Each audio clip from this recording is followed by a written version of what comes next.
My speech is titled "I'll Stand By You." I was thinking that it was gonna be in the unassigned business, but again, thank you for allowing me. So last Wednesday, August 18, I was elated to read the news of the distribution of the educational assistance under the Assistance to Individual in Crisis Situation, or what we call the AICS, of the Department of Social Welfare and Development. This AICS would document the needs of learners in school, which is the utmost need of every parent in these hard times. Elementary pupils will be given 1,000 pesos, 2,000 for high school, and 3,000 for senior high, and 4,000 for vocational and college students. As I read through the news item, I was horrified to realize that only one venue was chosen for all the learners for distribution in the province of Iloilo. The projected enrollees of the province of Iloilo for school year 2022 to 23 is around 477,489, based on the record provided by the Schools Division Superintendent of the Department of Education Division of Iloilo. In addition, there are a multitude of vocational and college students enrolled in the various schools throughout the province and city of Iloilo. That is one venue for about 500,000 students to be divided into 6 Saturdays, not accounting for those coming from the city of Iloilo. We are still in the midst of the pandemic, and this surely is a lack of foresight.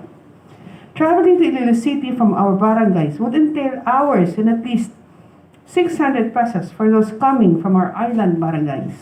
Those coming from the mountain barangays of Alimujan would cost them around 800 to travel back and forth to the city.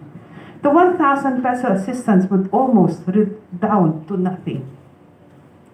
Sure enough, multitude of parents and students from the province of Iloilo swarmed Iloilo Sports Complex La Paz, Iloilo City last Saturday in August 2022. More so, there were reports of injuries and fainting in various venues also throughout the country. Just recently, the Secretary of Dswd, Mr. Erwin Tulfo, asked the public for a kind understanding after the disorderly conduct of the activity.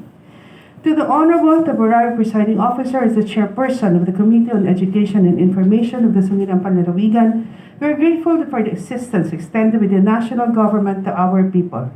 But we will request Secretary Erwin Tulfo and the Department of Social Welfare Department to consider the actual scenario on the ground and to consider that the submission and requirements be done per school to minimize duplicity and for the actual distribution by the regional or provincial Dswd office to be done within the municipality of the school concerned.